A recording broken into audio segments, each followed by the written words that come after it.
ये देखिए आचार्य रजनीश, ये आचार्य रजनीश, इन्हें ओशो भी कहा जाता है, लेकिन जब इन्हें भगवान रजनीश कहा जाने लगा, आपको इनके बारे में कहानी पता होगी कि दर्शन शास्त्र के प्रोफेसर थे, मध्य प्रदेश जबलपुर में इनका जन्म हुआ था। फिर इतने लोकप्रिय हुए कि अमेरिका में ओरेगन प्रांत के अंदर एक रजनीशपुरम नाम से एक टाउन बसा लिया, एक अपनी एयरलाइंस की शुरुआत कर ली, लेकिन वहां विवादों में घिरे रहे। बताया जाता है कि कुछ केमिकल्स पानी के अंदर मिला दिए। इनकी शिष्या थी शीला नाम की, उसने, और कई सारे इन पे आरोप लगे कि ये ड्रग्स देखते हैं अपने यहाँ पे आने वाले लोगों को। बाद लेकिन इन्होंने अपने आप को भगवान, पता नहीं इन्होंने किया नहीं किया, लेकिन इनके श्रद्धालुओं ने, इनके डिवोटीज ने इनको भगवान कहना शुरू कर दिया, तो इनका पतन शुरू हो गया। फिर बाद में ये पुणे के अंदर आए, वहां पे इनको जेल भी हुई थी शायद 1 या 2 दिन की। फिर पुणे के अंदर अपना आश्रम बनाया। ये डायनेमिक मेडिटेशन की बात करते हैं, डायनेमिक मेडिटेशन। मेरी हैंड राइटिंग बहुत खराब है। डायनेमिक मेडिटेशन की बात करते हैं। काफी तर्कशील व्यक्ति थे।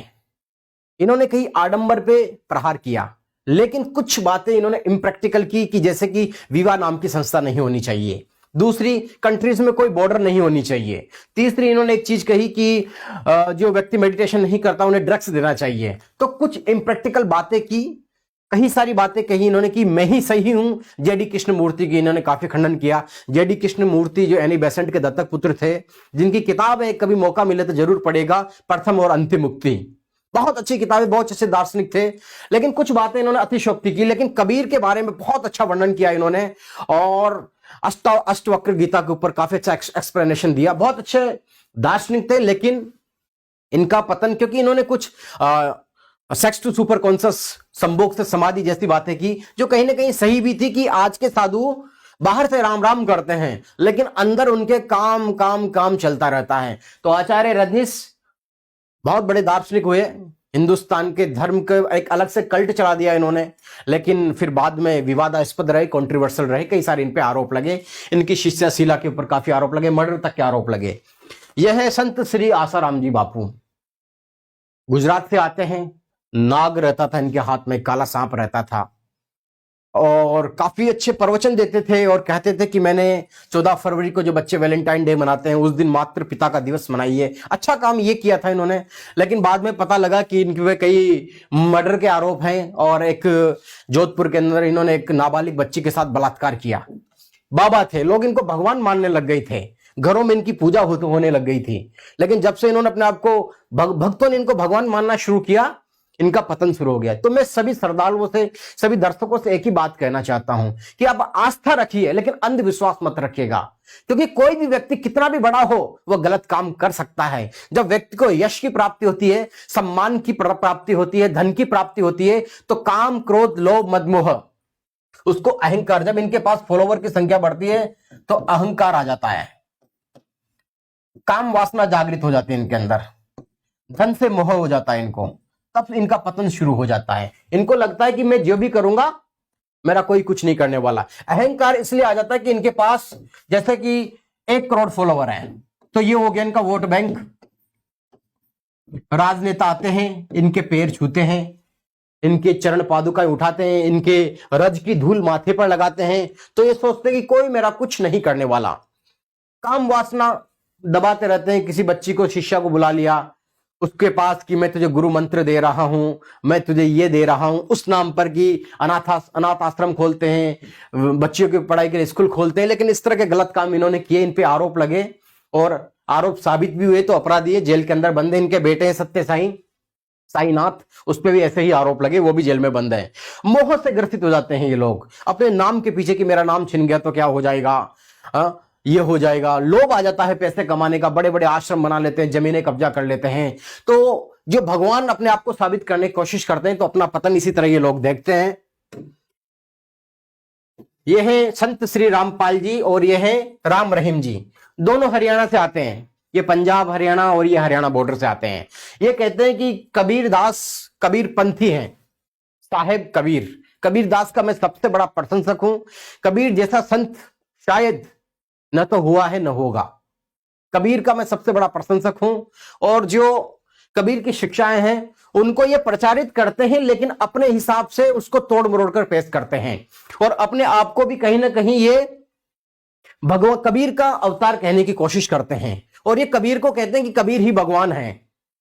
तो यहां से इनका पतन शुरू होता है। अभी 4 महीने पहले इनके स्टॉल लगे हुए थे, तो एक किताब थी ज्ञान गंगा, जो 10 रुपए में ये लोग दे रहे थे। इनके फॉलोवर कह रहे थे कि यही पढ़िए, यही किताब सत्य है। जब मैंने उस किताब के 5 पन्ने खोले तो उस किताब की शुरुआत हुई, विष्णु ऐसा है, ब्रह्मा ऐसा है, शंकर ऐसा है, गीता ऐसी है, इसमें ये कमी है, उसमें ये कमी है, ये गलत है, मैं ही सही हूं। जब आदमी ये कहने लगता है ना, कोई भी धर्म, कि मैं ही सर्वश्रेष्ठ हूं, मैं ही श्रेष्ठ हूं और बाकी सब कचरा है, सब गंदगी है, ठीक है, ये कहो कि आप श्रेष्ठ हो, आप सर्वश्रेष्ठ हो, लेकिन ये कहो कि कुछ कुछ बातें उसमें भी अच्छी है। तो इनकी एक बबीता नाम की शिष्या थी, उनके साथ इन्हें छेड़खानी करते पाए गए और आपको पता है जब इनकी गिरफ्तारी हुई थी तो इन्होंने अपने फॉलोअर्स को आगे कर लिया था और कितने दंगा फसाद हुआ था।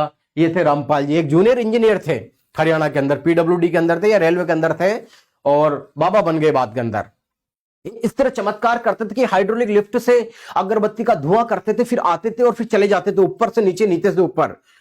इस तरह चमत्कार करते ताकि लोगों को आकर्षित किया जा सके, संत श्री रामपाल जी। लेकिन देखो, हर धर्म में, हर कल्ट में अच्छी बात होती है। ये लोग शादी करवाते हैं तो बिना पैसे के करवाते हैं, तो अपने अच्छाइयां लेके आगे बढ़ते हैं, लेकिन उसके पीछे कहीं ना कहीं इनका राक्षसी रूप से चेहरा छिपा रहता है, तो इनको भी नकार दिया गया। हमारे देश के अंदर जनता काफी लोग गरीब हैं, अशिक्षित हैं, तो हम वो लोगों के पास इतने तर्क शक्ति और इतना विवेक नहीं होता कि क्या सही है क्या गलत है। बस भेड़ की तरह भीड़ चाल में चल पड़ते हैं, जो कहीं ना कहीं बहुत नुकसानदेह होता है।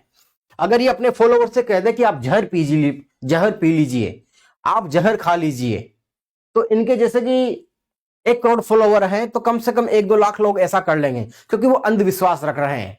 अरे इसने कह दिया, इन्होंने कह दिया, तो इसका मतलब ये थोड़ी कि वो सही कह रहे हैं। इसलिए विवेकानंद कहते हैं कि कोई भी व्यक्ति कितना भी बड़ा हो, उसका आंखें मूंद कर उस पर विश्वास मत कीजिएगा, ये विवेकानंद कहते हैं।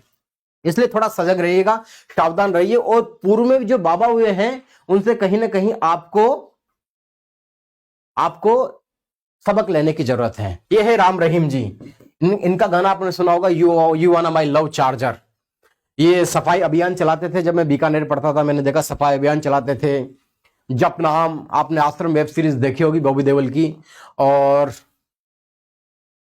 अपने आप को गुरु गोविंद सिंह जी के बाद में 11वां गुरु बताने की कोशिश की इन्होंने, अपने उनके कपड़े पहने, लेकिन इन पे जिस तरह के आरोप लगे, आपने आश्रम वेब सीरीज में देखा होगा कि लड़कियों के साथ किस तरह की हरकतें करते थे, और इनकी क्या नाम है, हनीप्रीत इनकी शिष्या थी, और इन पे पत्रकार की हत्या के आरोप भी लगे, अभी पेरोल पर है।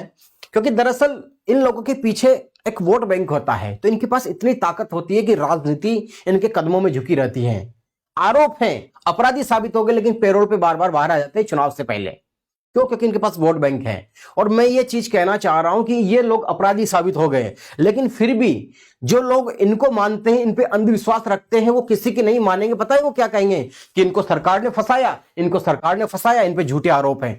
हो सकता है 100 में से 50 मामलों में झूठे आरोप भी हो, लेकिन कहीं ना कहीं 50 आरोप तो सत्य होते हैं, क्योंकि जहां से धुआं निकलता है वहां कहीं ना कहीं आग लग रही होती है। तो ये है, तो ऐसे लोगों से बच के रहना चाहिए। ये सबक है आपके इतिहास के अंदर। ये है सत्य साई, सचिन तेंदुलकर के गुरु। ये ऐसे बबूत लाते थे, पता नहीं यहां से कुछ छुपा के रखते थे चौक, और कहते थे कि बबूत, ऐसे यहां रुद्राक्ष छिपा के रखते थे, रुद्राक्ष निकाल के रख देते थे। कई हॉस्पिटल चलाते हैं, संस्थाएं चलाते हैं, स्कूल चलाते हैं, बहुत अच्छी बात है। लेकिन इनके शिष्य जो फॉरेनर थे, उन्होंने आरोप लगाए, डॉक्यूमेंट्री बनी कि अपने कक्ष में बुलाते थे, कहते थे बेटा मेरी सेवा कर दे, मालिश कर दे, और प्राइवेट पार्ट पे, अपने पेनिस पे ये मालिश करवाया करते थे। इस तरह की हरकतें जो एक गे व्यक्ति करता है, इन्होंने करवाई हैं, इन पे आरोप लगे हैं। पता नहीं कहां तक सत्यता है, कहां तक नहीं है। सत्य साईं सचिन तेंदुलकर के गुरु। ये है नित्यानंद, एक साउथ की एक्ट्रेस थी, उसके साथ बेडरूम में अटखेलियां रंगरेलियां मनाते हुए पकड़े गए, उनकी सीडी वायरल हुई, और उसके बाद ये भाग गए। इन पे बलात्कार के आरोप लगे, और भागकर इन्होंने एक यूरोप के अंदर एक टापू खरीदा और उस पर कैलाशा नाम का एक कंट्री बसा लिया, अपनी एक अलग करेंसी चला दी नित्यानंद जी ने। बताइए, ऐसे ऐसे लोग जिन पे आरोप लगे, और अभी भी इनके लाखों में फॉलोवर है, क्योंकि अंधविश्वास ही समस्या का कारण है। अंधविश्वास ने जितना नुकसान किया है इस देश का, इस दुनिया का, प्रोटेस्टेंट कैथोलिक चर्च के टाइम पे किस तरह की बातें हुआ करती थी, नित्यानंद महाराज, ये है अनूप जलोटा जी, सत्य साई बाबा, ये फकीर व्यक्ति हैं। दरअसल जो रियल साधु, रियल संत होता है वो फकीर होता है। साईं बाबा जैसे फकीर होते हैं। अनूप जलोटा जी भजन गायक है, ऐसे लग रहे हैं जैसे सत्य साई हैं।